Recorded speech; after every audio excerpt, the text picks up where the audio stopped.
Hello रे friends, मैं सुमन और स्वागत करती हूँ आपका अपने चैनल आपकी सहेली सुमन में।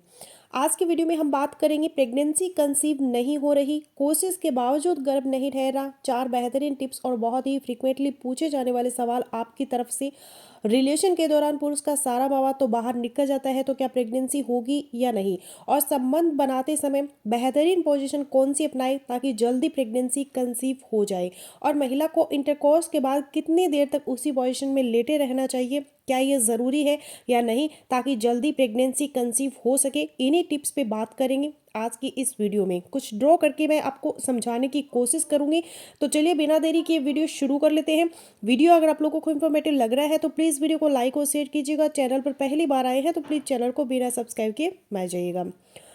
अब ये है महिला का रिप्रोडक्टिव सिस्टम। महिला जब स्टैंडिंग पोजीशन में होती है तो ये रिप्रोडक्टिव सिस्टम इस पोजीशन में रहता है। सबसे नीचे ये वाला पोर्शन वजाइना का होता है, वजाइना के ऊपर ये सर्विक्स का पोर्शन है, और सर्विक्स से ऊपर ये सारा पोर्शन यूट्रस का है। यूट्रस के ऊपर दोनों साइड्स पे एक ट्यूब राइट साइड पे अटैच होती है, एक लेफ्ट साइड पे, जिसे फैलोपियन ट्यूब कहा जाता है। और फैलोपियन ट्यूब के जो बाहर वाला सिरा है, यहाँ पे 2 ओवरीज होती है। हर महिला के अंदर एक ओवरी लेफ्ट साइड पे और एक राइट साइड पे। अब स्टैंडिंग पोजीशन में ये स्ट्रक्चर इस तरह से होता है। जब इंटरकोर्स के दौरान आप लेट जाते हैं तो इस तरह से पोजीशन में आ जाता है ये स्ट्रक्चर।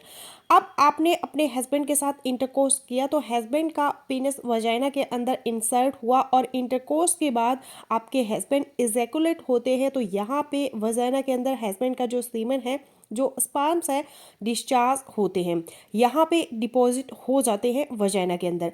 अब आप में से बहुत सारे कपल्स का ये सवाल होता है कि हस्बैंड का ये जो मवाद यहाँ पे गिरा है रिलेशन के दौरान, इसमें से 80% मवाद तो बाहर निकल जाता है, तो क्या इससे प्रेगनेंसी आसानी से हो जाएगी। स्पर्म तो सारे बाहर निकल जाते हैं। तो ये जो 80% मवाद बाहर निकल आता है, ये नॉर्मली ऐसा होता है, इसमें कुछ परेशानी की बात नहीं है, क्योंकि मेल के सीमन के अंदर ना सिर्फ स्पर्म्स होते हैं बल्कि बाकी की सिक्रेशन होते हैं, जैसे प्रोस्टेट की सिक्रेशन। तो जितना फालतू मवाद होता है उसको बाहर ही निकलना होता है, और जो एक्टिव मोटाइल स्पर्म्स होते हैं वो आगे की तरफ ट्रैवल कर जाते हैं। और पुरुष के एक बार के डिस्चार्ज में मिलियंस ऑफ स्पर्म्स होते हैं। अब यहाँ पे आपको फोकस करना है कि ये जो 20% मवाद अंदर बच जाता है वजाइना के अंदर, इसमें भी लाखों की संख्या में स्पर्म्स मौजूद होते हैं, और इन्हीं में से कुछ स्पर्म वजाइना से सर्विक्स के अंदर दाखिल होते हैं, सर्विक्स से फिर यूट्रस के अंदर ट्रैवल करते हैं, फिर यूट्रस से आगे ट्रैवल करते हुए इस तरह से दोनों फैलोपियन ट्यूब्स की तरफ स्पर्म्स जाते हैं।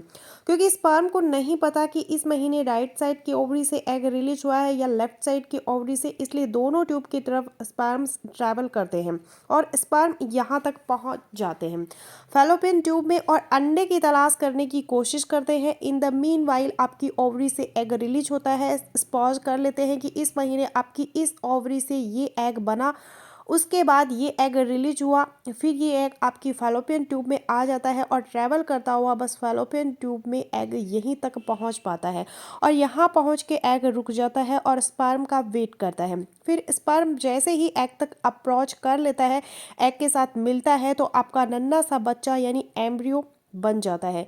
ये एम्ब्रियो फिर वापस से फैलोपियन ट्यूब से ट्रैवल करता हुआ यूट्रस की तरफ आता है, यूट्रस के अंदर आके यूट्रस की दीवार के साथ चिपक जाता है, जुड़ जाता है। इम्प्लांटेशन इस प्रोसेस को कहते हैं। ये एम्ब्रियो आपका इम्प्लांट हो सकता है राइट साइड में भी यूट्रस की दीवार में, लेफ्ट साइड की दीवार में भी हो सकता है, फंडस में भी हो सकता है, किसी एक जगह पे यूट्रस के अंदर आपके बेबी की इम्प्लांटेशन हो जाती है।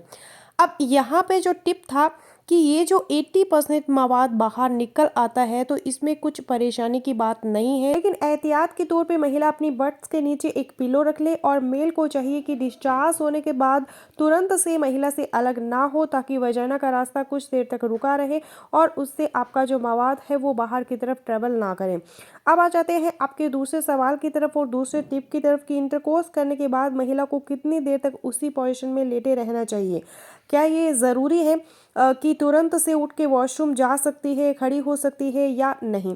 तो नॉर्मली जो कपल्स होते हैं उनमें ऐसी कोई पाबंदी नहीं होती, लेकिन जब आप काफ़ी टाइम से प्रेगनेंसी कंसीव करने के लिए ट्राई कर रही होती हैं, प्रेगनेंसी नहीं हो रही, तो इस टिप को फॉलो करने में कोई हर्ज नहीं है। अब ये जो मेल के स्पर्म यहाँ पर गिरे हैं, इनको पहुँचना होता है फैलोपियन ट्यूब के अंदर, यहाँ से ट्रैवल करना है, यूट्रस के अंदर जाना है, ये इनका टारगेट है।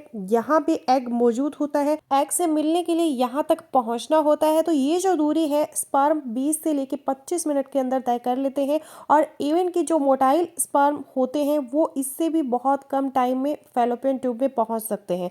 तो ये चीज़ नॉर्मल कपल्स के अंदर ज़रूरी नहीं है। इवन कि अगर आप खड़ी भी हो जाती हैं, वॉशरूम जाके आप क्लीनिंग भी कर लेते हैं, उसके बावजूद स्पर्म यहाँ तक पहुँचना होता है, पहुँच जाता है फैलोपियन ट्यूब में। लेकिन फिर भी आपके लिए टिप यही है कि अगर प्रेगनेंसी कंसीव नहीं हो रही और कोशिश कर रही हो तो एटलीस्ट आप 15 से 20 मिनट तक उसी पोजीशन में लेटे रहें रिलेशन बनाने के बाद। उसके बाद आप वॉशरूम भी जा सकते हैं और खड़े भी हो सकते हैं। फिर इसी दौरान में जब आप लेटे हुई हैं तो leg up the wall position अपना सकते हैं, यानी कि अपनी लेग को, टांगों को किसी चेयर के ऊपर रख सकते हैं या दीवार के साथ खड़ा कर सकते हैं, ताकि स्पर्म को और सारे मवाद को आगे की तरफ ट्रैवल करने में हेल्प मिले। अब आ जाते हैं आपके तीसरे सवाल की तरफ, और टिप नंबर 3। अक्सर कपल्स ये पूछते हैं कि जल्दी प्रेगनेंसी कंसीव करने के लिए हमें रिलेशन के दौरान कौन सी पोजीशन अपनानी चाहिए ताकि स्पर्म जल्दी एग तक पहुंच जाए। तो पोजीशन आप कोई भी अपनाए, मिशनरी पोजीशन अपनाए या कोई सी भी पोजीशन मैटर नहीं करती, मैटर करती है डीप पेनिट्रेशन। यानी कि मेल का ये जो ऑर्गन है, पीनस है, जब मेल डिस्चार्ज होता है तो पीनस वजाइना के अंदर डीप इंसर्ट होना चाहिए। ये वजाइना का डीपेस्ट पोर्शन होता है, यहाँ पर मेल की स्पर्म डिस्चार्ज होनी चाहिए, और जब वजाइना के डीपेस्ट पोर्शन के अंदर यहाँ पर मेल का सीमन गिरेगा तो मैक्सिमम चांस होंगे कि वो आगे की तरफ उसमें से मैक्सिमम मवाद ट्रैवल करेगा सर्विक्स के अंदर। तो पोजीशन मैटर नहीं करती, डीप पेनिट्रेशन मैटर करती है। और डीप पेनिट्रेशन के अंदर भी ये चीज़ ज़रूरी है कि जिस वक्त मेल डिस्चार्ज हो रहा हो तो उस वक्त डीप पेनिट्रेट किया हुआ हो और अपने पार्टनर के साथ एक मजबूत बॉन्डिंग बना के रखे, ताकि जो मवाद गिरे वो बिल्कुल डीपेस्ट पोर्शन के अंदर गिरे। अब टिप नंबर 4 आपके लिए ये है कि जल्दी प्रेगनेंसी कंसीव करने के लिए महिलाओं के फर्टाइल पीरियड के अंदर, ओवुलेशन पीरियड के अंदर रिलेशन बनाने की ज़्यादा से ज़्यादा कोशिश करें अगर जल्दी प्रेगनेंसी कंसीव करना चाहते हैं, क्योंकि महिला के अंदर महीने में एक ही बार ओवरी से एग रिलीज होता है और फैलोपियन ट्यूब में आ जाता है, और एग रिलीज होने के बाद मैक्सिमम 24 घंटे तक ही जिंदा रहता है। अगर 24 घंटे के अंदर अंदर स्पर्म मिल जाता है तो ठीक, अदरवाइज एग खराब हो जाता है और अगले महीने का वेट करना पड़ता है। तो इसलिए ओवुलेशन पीरियड के दौरान फ्रीक्वेंट रिलेशन बनाना अपने पार्टनर के साथ ज़रूरी है जल्दी प्रेगनेंसी कंसीव करने के लिए। और अपना ओवुलेशन डे और अपना ओवुलेशन पीरियड कैसे निकालते हैं, चैनल पर बहुत सारी वीडियोस मौजूद है। रफली आपके साइकिल का जो 14वां दिन होता है उस दिन आपका मोस्टली ओवुलेशन होती है। लेकिन एक टिप आपको बता दूं कि अगर आपको नहीं पता ओवुलेशन डे का और अपने फर्टाइल पीरियड का, तो अपने साइकिल का जो 10वां दिन होता है वहां से लेके अपने साइकिल का जो 20वां दिन होता है, तो ये वाले जो 10 दिन होते हैं आप एक दिन छोड़कर एक दिन अपने हस्बैंड के साथ रिलेशन बनाते रहे, प्रेगनेंसी कंसीव होने के चांसेस मैक्सिमम होंगे।